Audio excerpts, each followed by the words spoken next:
Hi, Dr. McLendon here with Northwest Integrative Medicine. I just wanted to take a moment to talk about something that many of you might be experiencing now that we're creeping into the winter and darker months, and that is seasonal affective disorder. So seasonal affective disorder, or what we call SAD for short, which is very fitting, is very similar to a major depressive disorder. So the symptoms are pretty much going to be similar: low mood, mood swings, irritability, sleep issues, possible suicidality.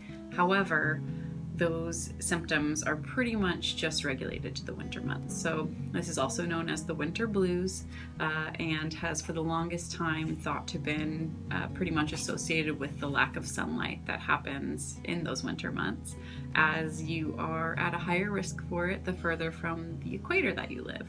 So here we are in the Pacific Northwest. We pretty much don't get any sunlight in these winter months, and so I wanted to just give a few tips and treatments that could be helpful for either treating it now or preventing it in times to come.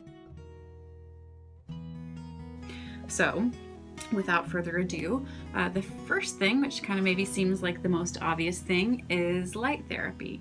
And that consists of having a light box. So this is something that you can do completely on your own, but the only thing that you do need to have, if you don't have it already, is a light box, one that is preferably full spectrum light and 10,000 lux, as that is kind of what's been studied. The treatment itself is really simple.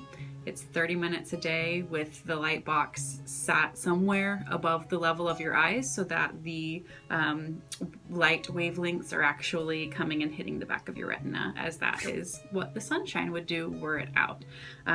Increasing sun exposure during this time is also great. It's just a lot of us don't have access to that when the sun's not out and shining. So having a light box is the next best thing that you can do to get those signals that actually do help to regulate your mood.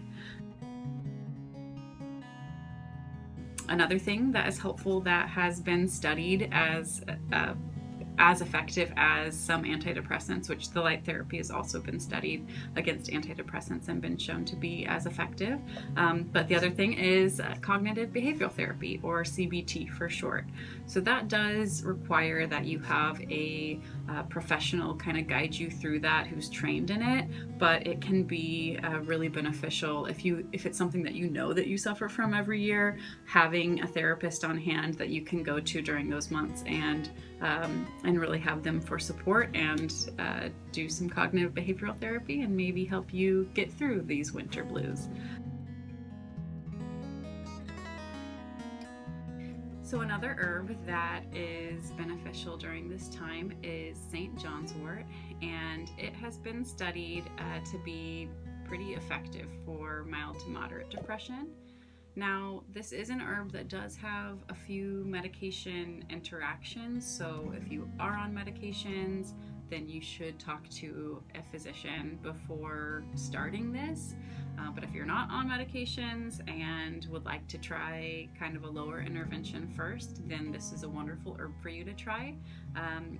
The dosing it's best if it's spread throughout the day. So with herbs, the reason why you dose not just once a day is that they don't stay in your system as long. So in order for you to get the effect from them, it's best if you can dose it out during the day. So typically with St. John's wort, it's 300 milligrams 3 times a day, or 900 milligrams total per day. So this is something too that can take a little bit to have effect. So if it's something that you know is effective or want to try in the future, it's best to start it like a month or two before winter comes on, so that you can have had it in your system for a while and then have that support throughout the winter time. Another thing that brings me to that you can supplement with that you'll probably need is vitamin D.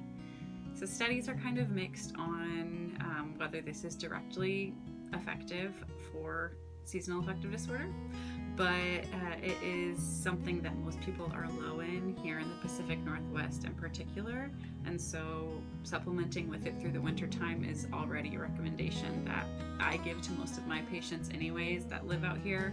So 2,000 IUs is kind of a maintenance dose. If you've never been tested before, then that's something you should talk with your provider about, because it's good to find out if you're low, then you may need a higher dose to get you to a better level. But vitamin D is something we get from the sun, and oral supplementation doesn't necessarily replace that, but it can help boost your level.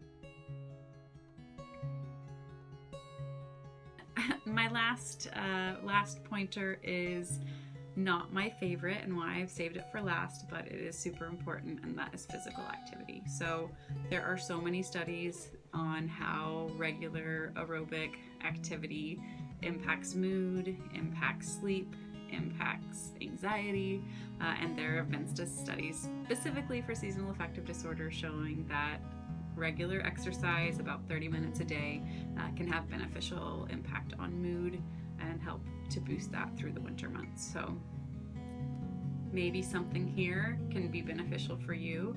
I also don't want to leave out the fact that sometimes the best thing that works for a lot of people are antidepressants, particularly things that keep serotonin around. So if you are someone who has used antidepressants successfully in the past, then knowing what has worked for you might be beneficial for you to have that on hand for the winter months if you know that you have particularly bad depression during this time. Or if it's something you're interested in, say you've tried these other things or can't do these other things and you're interested in talking about antidepressant, then you should talk with your provider about what your options are for supporting you during these winter times, because it's stressful enough already. So yeah, I hope that there was something of benefit within this information.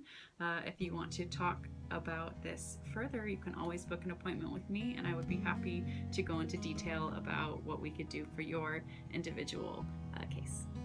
Thanks.